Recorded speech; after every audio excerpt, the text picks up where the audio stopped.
What's going on, guys, and welcome back to Mathamphetamine.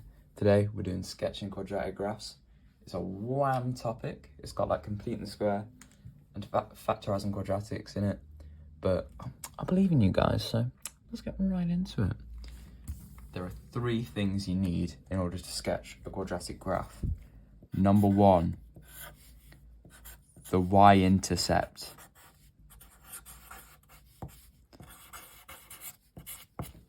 Drawing it big so you know, drills it into your head. Two, the turning point of the graph.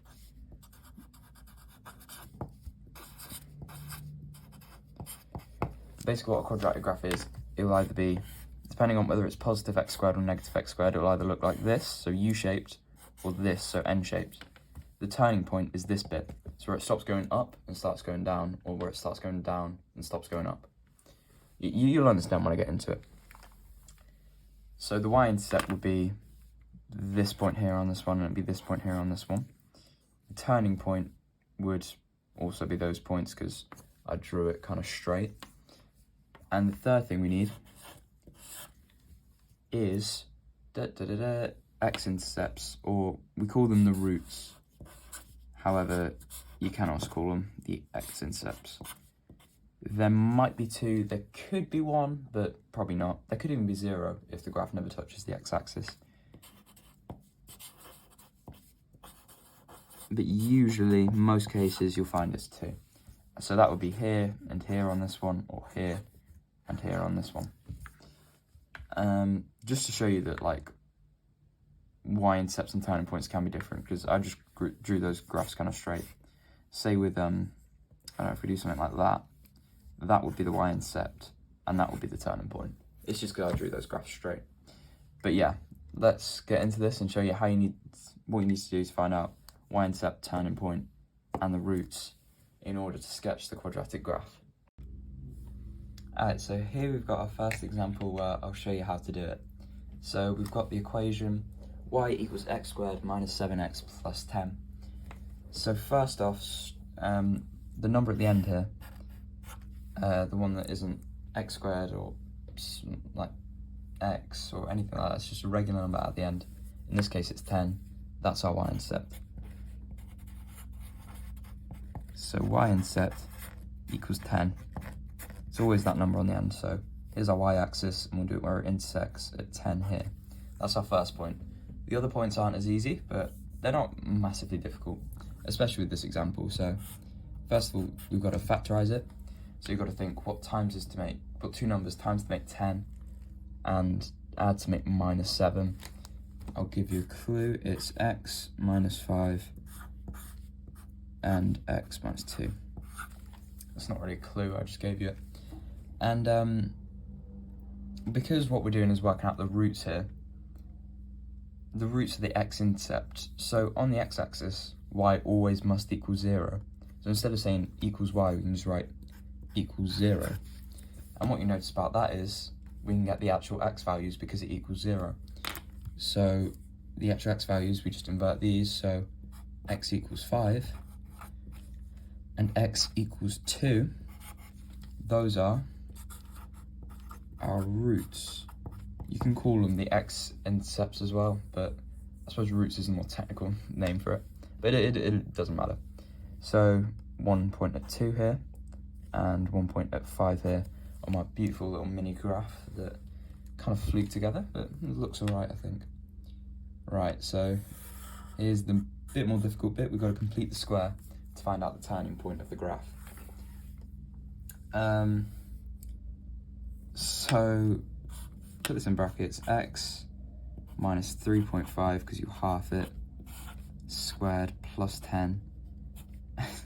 And here's where we've got to square 3.5. It's quite difficult, but if this is in a non-calculator test, there's a way to do it. If we times it by 10 and then square it, so it's 35 times 35, it becomes a bit easier, and then we can just divide it at the end.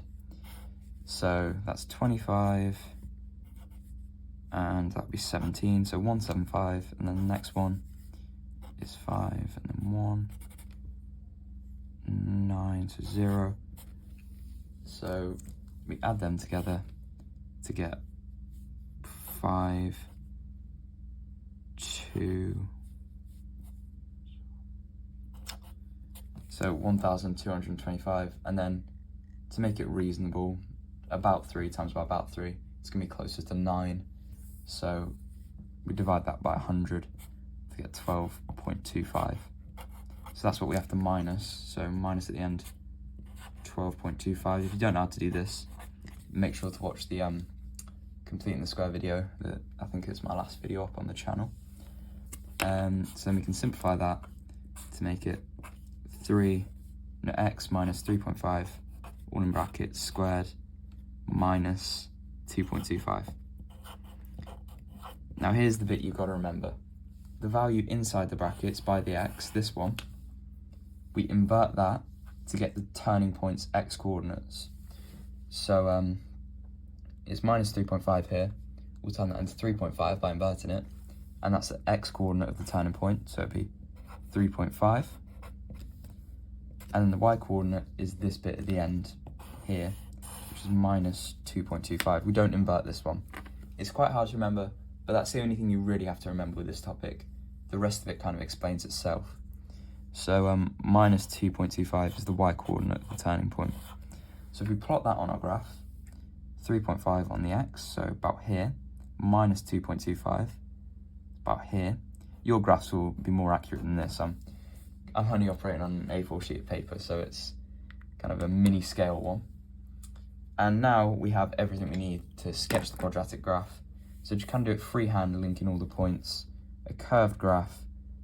Because it's positive x squared, just think of it like this, because it's positive, because we 1x squared, it's a happy face, positive. If it was negative, so minus x squared, it'd be sad, because it's negative. Sneaky little trick. But yeah, because it's the x squared is positive, it's a U-shaped graph, a smiley face graph. So we'll start at 10, go through 2, turn at these coordinates, go up again, hit 5 on the x-axis, and then go up like that. Make sure your line is curved, just, yeah. And that's it, basically. Don't try not to go over lines like I have done here. Just make it one smooth curve. It's a bit harder because it's a small graph, but in your exam you'll be provided with a bigger graph. So yeah, that's how you do it. I'll go through one more example because I'm aware that's quite complicated and there's a lot of things to remember. And then I'll give you an example to do for yourself at home.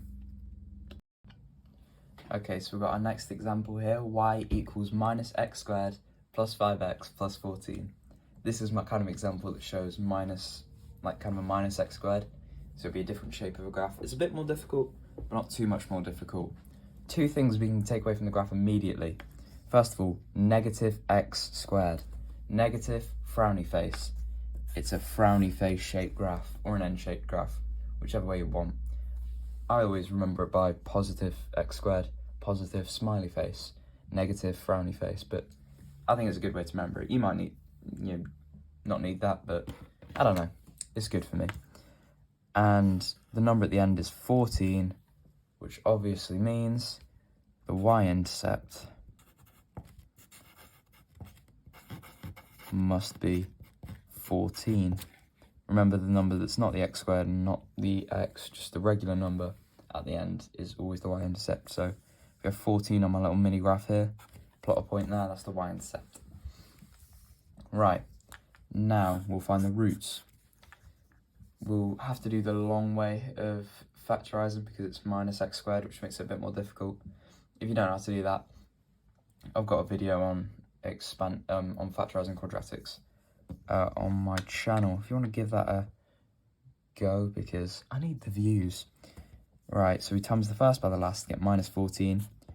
What times is to make minus 14? Adds to make minus 5. I'll tell you, plus 7 and minus 2. So we'll split 5x into plus 7x minus 2x. So minus x squared plus 7x minus 2x plus 14. We'll section each bit off in brackets.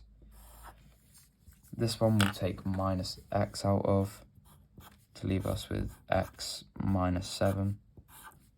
and this one will take 2 out of to leave us with x minus 7.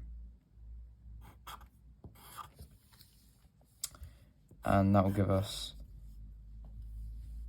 brackets minus x minus 2, and then next brackets x minus 7, which would give us the solutions x equals minus 2 and x equals 7.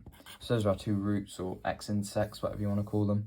So we put one at minus 2, which is here, and one at 7, which is here. One more thing we need to do, and it's probably the most difficult one, it's the turning point. Right, completing the square. First of all, we want to get x squared, sorry, not minus x squared. So we're going to have to take the minus 1 out of it.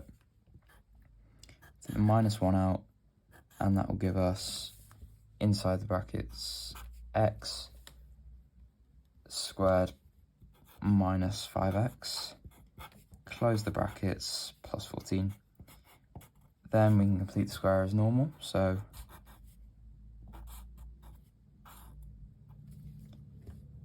x minus 2.5,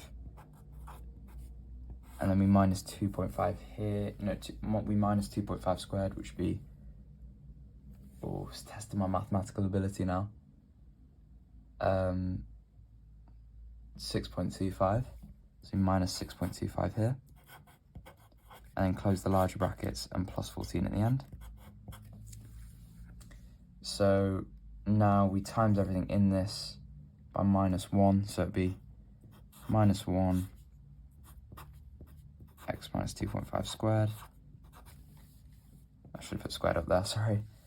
And minus 6.25 times minus 1 would just be positive 6.25. Plus 14, and we can collect those like terms at the end there. So our final thing, after a long time, this is one of the harder questions, definitely. This would be a big old marker on a GCSE paper. Maybe minus 1 in brackets, x minus 2.5 squared plus 20.25. That one is complicated, so well done if you managed to get that. And then that inverted is the x coordinate, so 2.5. And that not inverted, just regular, is the y coordinate of the turning point, so 20.25. So if we plot that on our graph, 2.5 across, and then 20.25, it's actually a bit above the graph, but we'll move, we take it. We'll add a little, so what we'll do, we'll add a little, just 20.25 at the top there, just to make it feel special. And then finally, at last, we know everything we need. We know the shape, we know y-intercept, turning point, roots. We can finally sketch the graph. So we'll go, if I mess it up now, I am going to off myself, but it will go something, it will turn there, it will go something like that. It's not the straightest, the curves aren't like fully great, but it's good enough. You get the marks for that. That is probably the most complicated it will get at your GCSE. I'll give you a final example now where you can do it for yourself and see if you've mastered it. Alright, so this is our final example. Y equals x squared minus x minus 6. So do this at home and pause the video now, and then I'll show you the solution. We're doing the solution. Bash, right. X squared means it's going to be a U-shaped graph. Remember, like positive smiley face, negative frowny face graph. Minus 6 will be the y-intercept, so it'll be down here. And now we'll go into the roots. So we've got to think what times is to make, what adds to make minus 1 and times is to make minus 6. That would be minus 3 and plus 2, so it would be x minus 3, x plus 2, which means x values would be x equals 3 and x equals minus 2. So those are our roots, so we'll plot that on the graph. So x equals 3 is there, x equals minus 2 is there, and now all we need is the turning point. So yeah, we'll just do it here. So x, so we've got half minus 1, so it'd be minus 0.5 squared minus 6. Then we've got to think, what's 0.5 squared? I believe it would be 0.25. So we do x minus 0.5 squared minus 0.25 minus 6. And we can collect those like terms at the end there to make x minus 0.5 squared minus 6.25. And then we can get the coordinates. So that inverted is the x turning point coordinate. So 0.5 positive is the x coordinate, and then minus 6.25 is the y coordinate.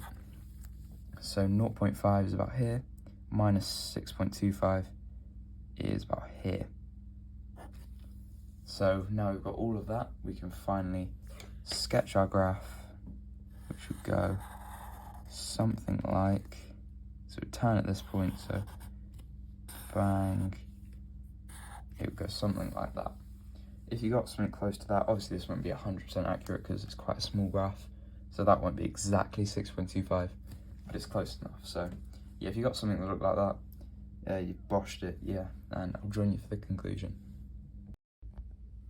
Bosh, what a great video on sketching quadratics. It's currently 10:30 at night. I spent like 3 hours just recording that video. There is a village in the Amazon rainforest with a river view after the amount of paper I used for it, but we got it done in the end. I hope you found it useful. It's quite a hard topic. I struggled with it myself, so if you don't get it straight away, don't worry. It's quite normal. Just carry on doing practice questions, carry on watching like other videos to try and see how to do it, and yeah, I'm sure you'll get it in the end. Next time, we might still be doing something in quadratics, I'm not sure. We might even move on to straight lines, I'm a bit undecided yet. Keep you hooked, a bit of tension there. Yeah, so next upload should be next Saturday. Thank you for watching. Please do leave a like and subscribe if you want to. And yeah, I'll see you in a bit.